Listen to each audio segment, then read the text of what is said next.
Are you wearing red? I sure am. I Like, have my color. are we matching? And the braid? This and who?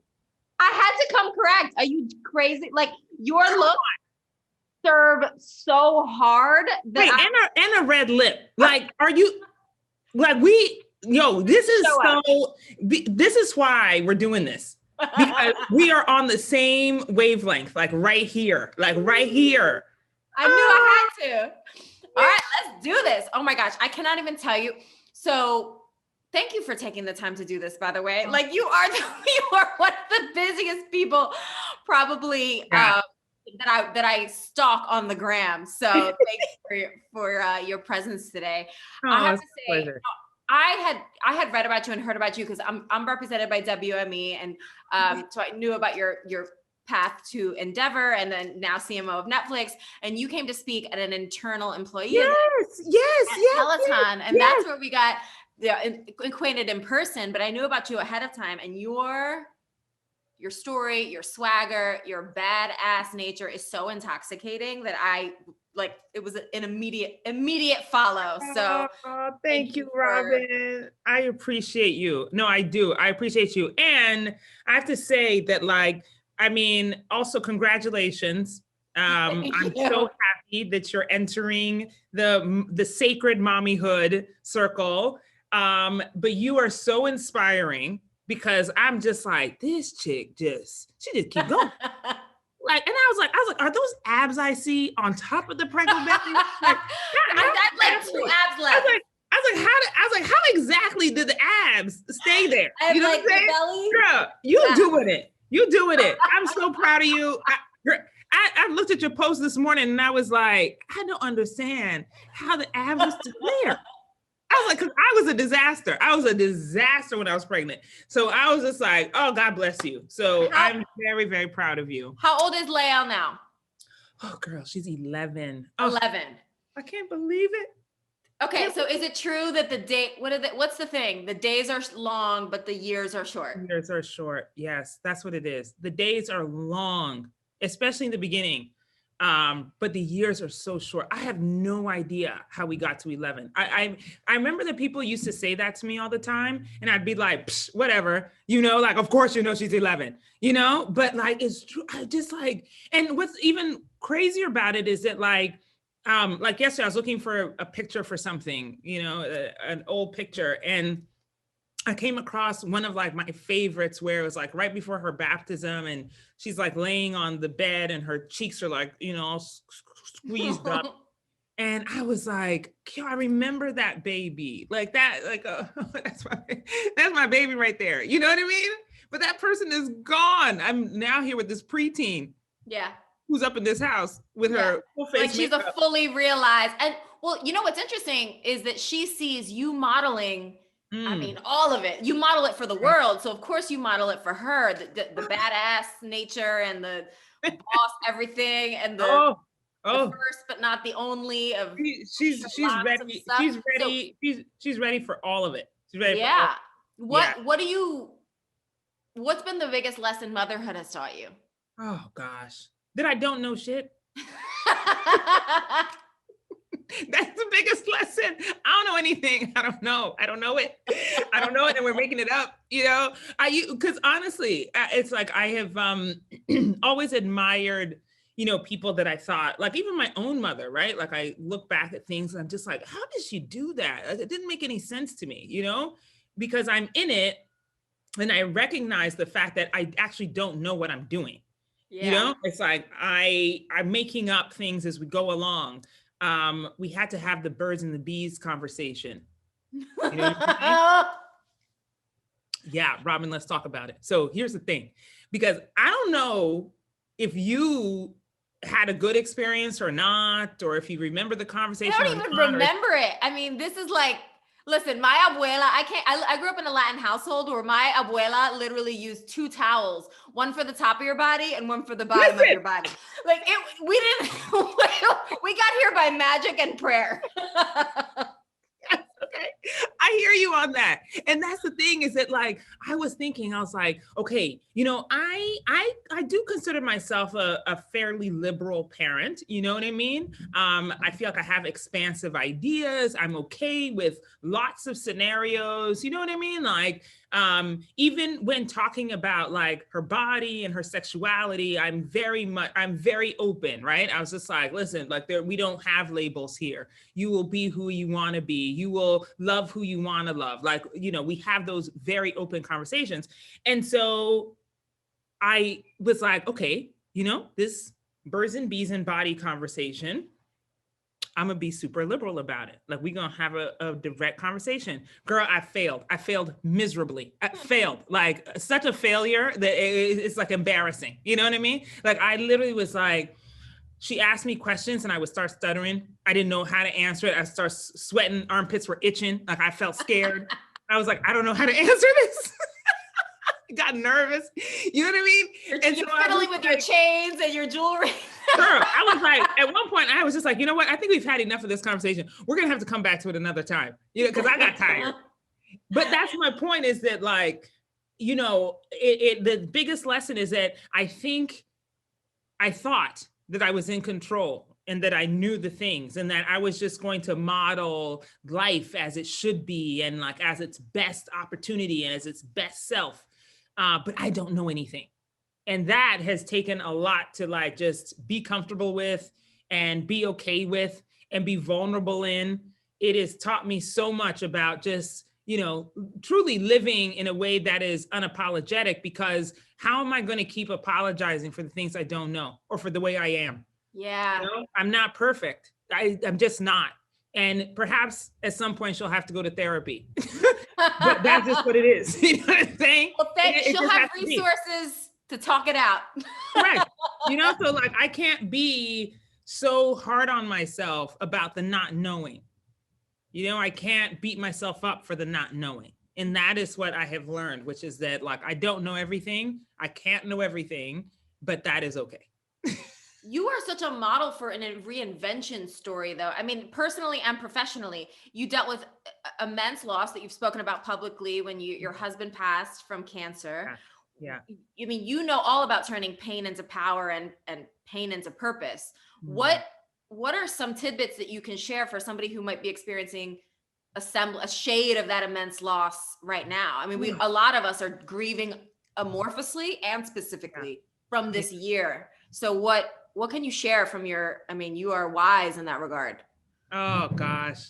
You know, I think that's just it too, which is that, you know, our human experience and our journeys are so fluid, you know, and that they aren't like anybody else's, you know. And so even the thought, and this is much easier said than done, right? Where we say that like, oh, well, you know, you can't compare yourself to other people and you can't, you know, like look at somebody else's journey and think that you can do it, or, you know, like we say those things, but do we actually practice them? And we don't.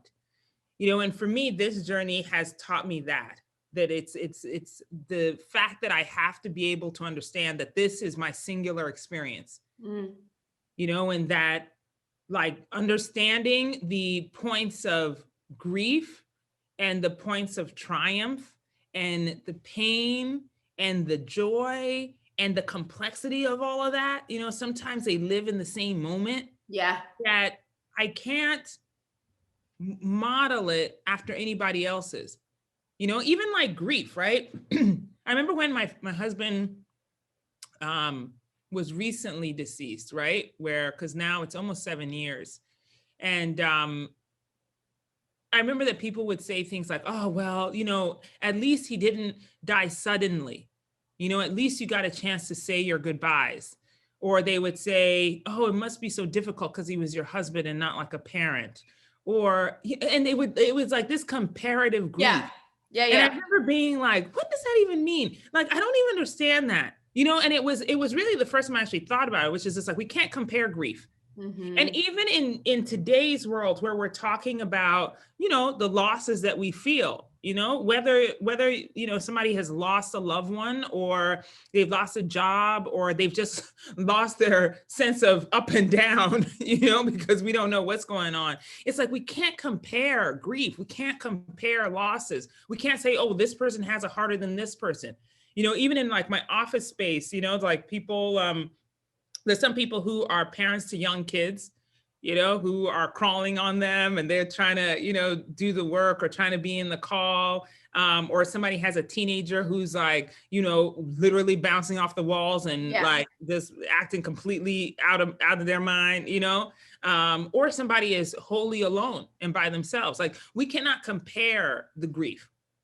Everybody is going through something. And so to me, it's like this idea that our journeys are singular, and although you might be in a community, and although you can share it, and when I tell you about my story, you can have great empathy for me, the experience is singular. And so what is it that I'm going to learn about this? Like, how am I going to be vulnerable? How am I going to surrender into the grief, so that I can turn it into something that is going to be powerful for me, so that it can be something that is healing for me.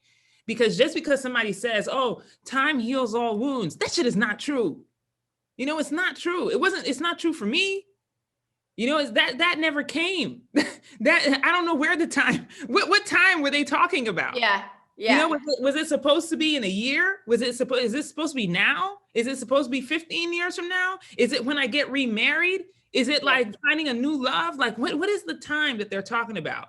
And understanding that their definition, or that person's definition, is not necessarily mine, because their definition will become a prison for me. And so I had to then figure out, okay, how do I like move all of everybody else's expectations out of the way and figure out like what's going to be most beneficial to me, like really centering myself. And I think that's what sometimes we're missing when we think about grief and loss, as if there's some magical answer out there somewhere, and there isn't. It's wholly within ourselves. And like I said, I think it's much easier said than done, but it is the truth. Let's go deeper in centering yourself, because you have been the only Black woman in C-suite in many occasions. I mean, you've been at Apple, you've been at Uber, you've been at Endeavor, now you're CMO of Netflix. Navigating those worlds unapologetically, no matter who you are, is hard as hell. So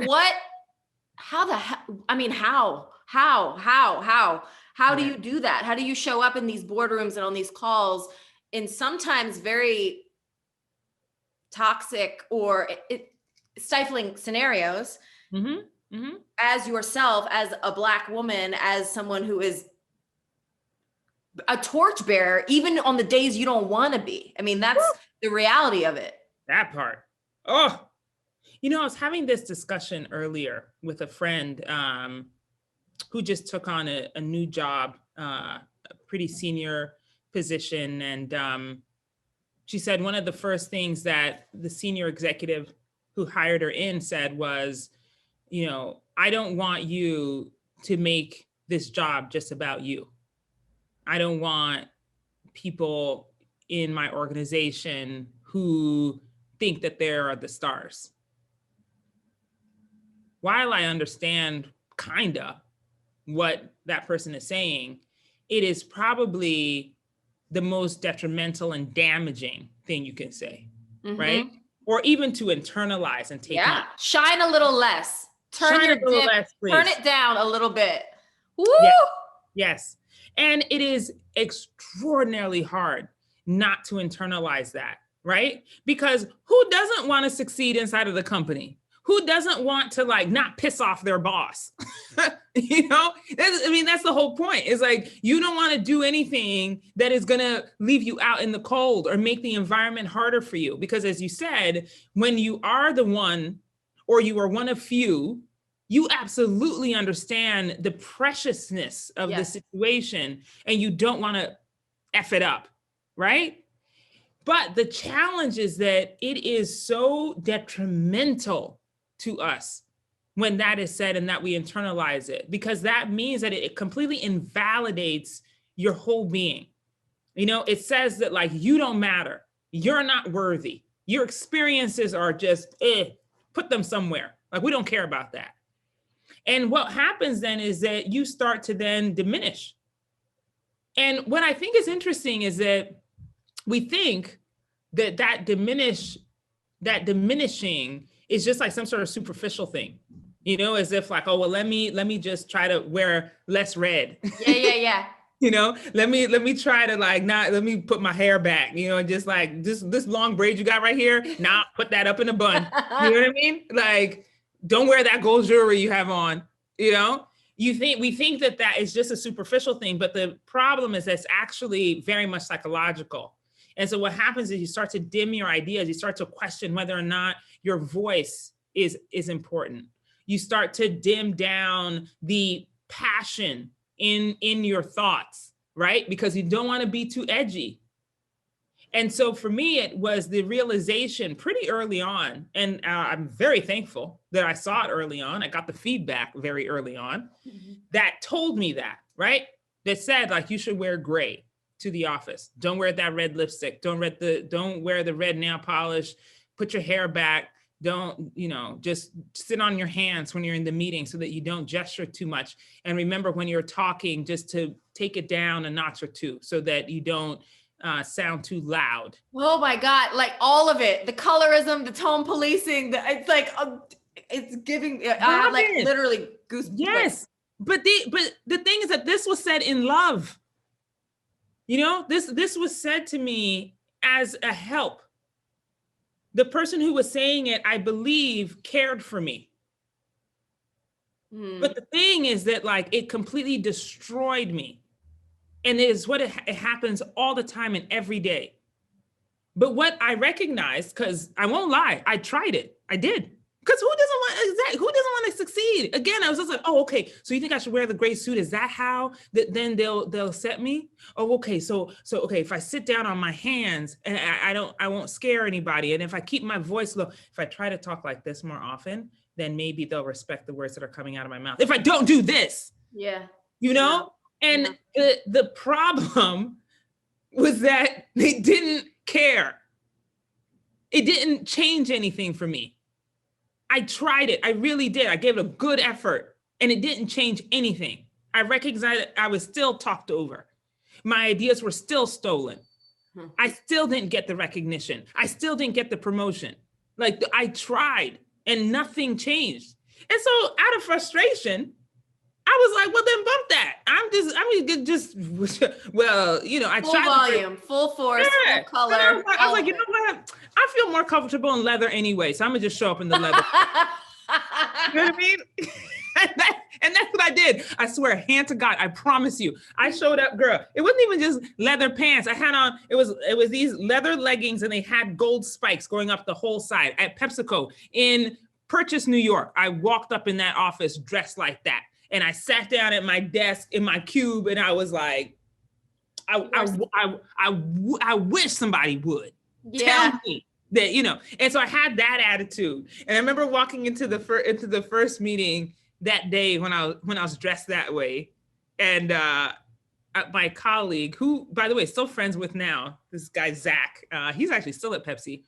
And he was like, whoa, well, I guess we're out now. And I was like, yep, we are. We're out, full force. And I came with it. And Robin, it was such a release. I didn't even know that I was pent up. Yeah. I didn't even know that I was like sitting on ideas, because in every meeting I was thinking and rethinking and like debating whether or not the idea I had was good enough. And so the freedom of what those leather pants did for me that day was it allowed me to just show up and recognize that, like, it didn't matter if I wore the gray pants. I was still going to be seen as other. And so I kind of surrendered to it. I just gave it up. I gave up the dream of being them, you know, and the miracle in that, which clearly is now, you know, noted for all to see, is that it was actually the turning point for me. It is what broke everything open. You know, that, yes, of course, people were scared. They still talk trash about me now. You know, like people still say things. I mean, it's not as if like, you know, now everybody's just a fan and they're just like, oh yeah, she's unapologetic. Look at her, she's amazing. No, people still talk shit. You still say things like, you know, she's all about herself, or she's just focused on, you know, person of one. She don't care what you know she's doing for the company and all that. People still say that stuff, but I just don't care. Right. Well, you have I mean, listen, when you're racking up accomplishments and accolades and making waves in the industry, people just have to learn how to swim. I mean, listen, that's, you know, I remember when I first heard that Beyonce lyric, you know, the best revenge is your paper. And I was like, yes. I was like, that's the line I've been looking for. yeah. You know, the best revenge has been my success. It is that I'm succeeding in spite of their opinions. I'm succeeding in spite of the stereotypical design that was not drawn for me. I'm succeeding despite their definite detractors who think that I shouldn't be in the room. You know, and that has been for me the motivation, because every time that something happens like that, I'm like, yep, let's keep going. It takes one match to light that fire, my Lord. Yeah. Yeah. So okay, so you've made some epic career changes working at any one of the companies you worked at would be like a lifetime goal for most people. How do you know when it's time to pivot? And how, like, there are so many folks right now in that transitional space, and it takes, like, how do you know when it's like, this is the moment? Is it a gut thing? Do you do a risk analysis? Is it like, oh, I love that. I love that. Yeah. I used to do pro and con lists, and then I stopped that because that's just, you know, for me, it doesn't work. You know, and the truth is that, like, it could work for some people. It doesn't work for me, you know, because I found that what I was doing was just talking myself out of a good idea and probably talking myself into a bad idea, right? Because it is that questioning of self and questioning of your gut that makes you write the pro and con list, you know, because most of the time we know what we want to do. Yeah. You know what I'm saying? We know it. We're just afraid of it. We're just afraid to look at it in the face. Yes. You know, and to acknowledge it. But we know.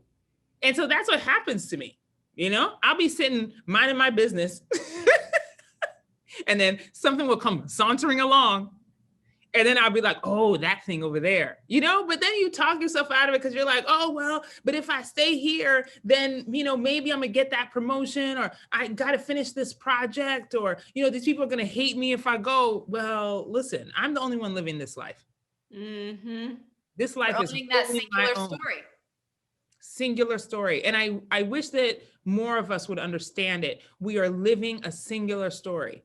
You know, even when we start talking about, like, you know, kids and all of that, it's like, I recognize that my daughter is really important in my life, right? She's extraordinarily important. She's my motivation for a lot that happens in my life. But at the end of the day, Robin, I'm living for me. This is my life. She has her own life to live. Yep. You know, and that's a healthy boundary. I mean, if I you know, people are asking me that now that I'm pregnant, and it's like, oh, but all the ambition list is still there. Like, I will be changed by motherhood, but I won't be only a mother.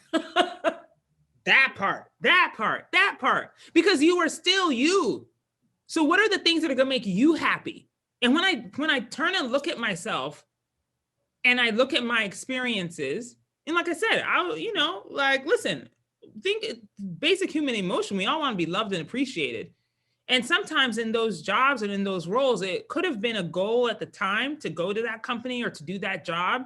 And then something happened within it where I was just like, oh, I see. Either I'm not being appreciated the way I should be, my voice isn't being heard or whatever, or sometimes it was just a better opportunity came along. And I was like, okay, time for me to do me. You know, and that's it. But it happens, I think, both professionally and personally. You know, if you're able to do that in your personal life, you're more than likely able to do it in your professional life, you know, because relationships are that way. You know, jobs are just relationships, just in a different setting. So it's like, if you're going to accept some craziness, you know, somebody not treating you well in your personal life, you probably end up doing that in your professional life. Definitely. So it's the boundary setting. It's the expectation setting. It's like, what do I want for myself? I truly want the best for me, Robin. I'm telling you, like, I want the absolute best. I will settle at nothing but the best. There are no excuses and no apologies for that at all. So whether that's in my personal life or my professional life, I am focused on like getting the best out of everything for myself. Oh my God. Okay. So you packaged all of this swagger and hustle and badassery into a workshop, and the world needs to hear about it, because I have a feeling people are watching are like, tell me more. So tell us about the workshop. It's so incredible. Yes. Oh gosh. Well, okay. So I have clearly been on this journey for a couple of decades. And along the way, folks have asked me every now and then, like, well, how do you do it? Or like, well, you could do it because you're Boz. Actually, I remember this, that like I was a brand manager, again, it's actually another Pepsi story. And, I was called manager, but I wasn't managing anybody. I was an individual contributor, you know what I'm saying? Like just working on my own little projects. And it was after I'd had that awakening, and it's like I had broken free and I was like, I'm just going to do me. And if you promote you promote me. And if you don't, you don't.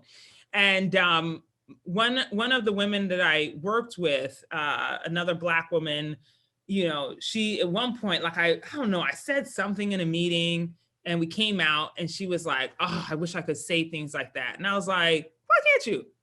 And she was like, but I can't. You can say that because you're Boz.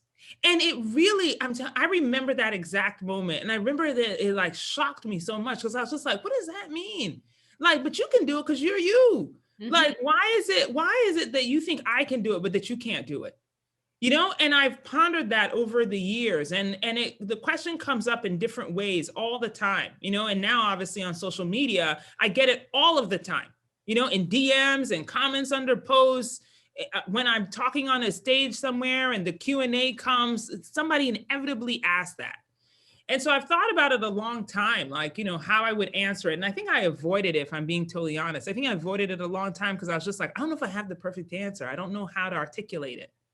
So when the pandemic hit and then I was, forced to sit at home and contemplate life and contemplate all these things, I was like, you know what? I think now I have the space, I have the time, and maybe I don't have the perfect answer, but what I have are my experiences. What I have are the lessons I've learned. And I wish that somebody had told me these things. Yeah. Because the story that I got was so singular. It was for that white man's success story. It wasn't about anybody that looked like me. It wasn't like anybody who ever felt othered. And so I was like, you know what?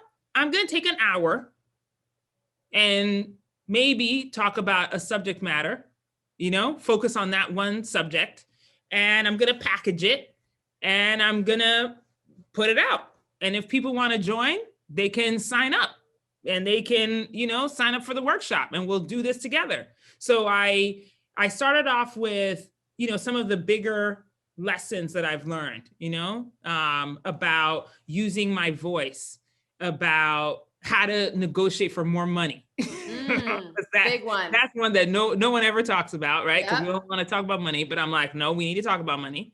I talked about one that you already know so well, about wellness, mind, body, and spirit.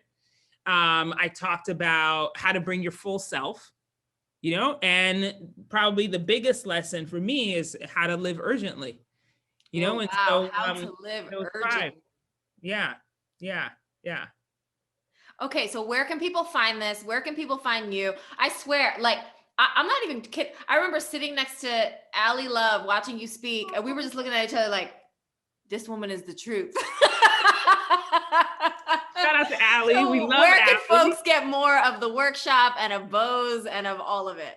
Oh gosh. Well, so the badassworkshop.com is where you can find appropriately named. Yes. The workshop, because I was like, listen, we're out here tooling up, architecting our greatest self. So the badassworkshop.com, and obviously I'm on social media also, Badass Boz. And I try to just, live my life and just show people what I'm doing. That's it. It's like, there's no hidden agenda. I'm really trying to just show what I do every day in the most casual of ways while slaying, you know what I'm saying? Like constantly.